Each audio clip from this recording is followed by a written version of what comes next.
जयसिंगपूर शहरात 181 कुत्र्यांचे निर्बीजीकरण व लसीकरण पूर्ण।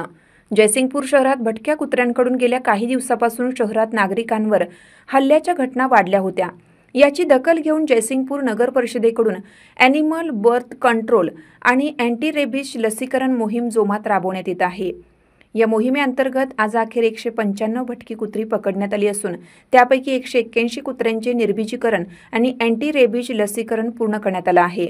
ही मोहीम जयसिंगपूर नगर परिषद आणि आसरा ॲनिमल वेलफेअर ऑर्गनायझेशन बेंगलोर यांच्या संयुक्त विद्यमाने राबवली जात असून मुख्य अधिकारी टीना गवळी यांच्या मार्गदर्शनाखाली ही मोहीम यशस्वीपणे सुरू आहे।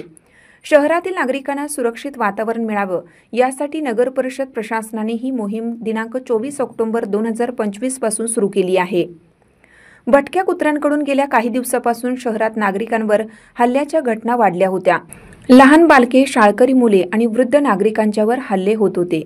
नागरिकांच्या तक्रारीची दखल घेत मुख्य अधिकारी टीना गवळी यांनी तातडीने पावले उचलत भटक्या कुत्र्यांचे निर्बीजीकरण आणि लसीकरण मोहिमेला गती दिली। या मोहिमेत 8 कुत्री पकडणारे कर्मचारी, कॅचर आणि 2 पशुवैद्यकीय अधिकारी अशा एकूण 10 जणांचे पथक काम करत आहे।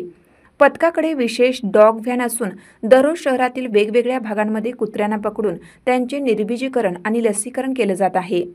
मोहिमेअंतर्गत आतापर्यंत नांदणी रोड, मच्छी मार्केट परिसर, कोल्हापूर रोड, प्राथमिक आरोग्य केंद्र, क्रांती चौक, नांदणी नाका, डवरी सोसायटी, शाहू नगर, गणपती मंदिर परिसर, जैन बस्ती, मुजावर गल्ली, शिवशक्ती कॉलनी, राजीव गांधी नगर गल्ली क्रमांक 6, दसरा चौक, शिरोळ वाडी रोड, प्रकाश सोसायटी, यादव नगर, रेल्वे स्टेशन परिसर, लक्ष्मी रोड गल्ली क्रमांक 19, बसस्थानक परिसर, समडोळे मळा, रामनगर आणि चांदतारा मस्जिद परिसर या ठिकाणी मोहीम पार पडली।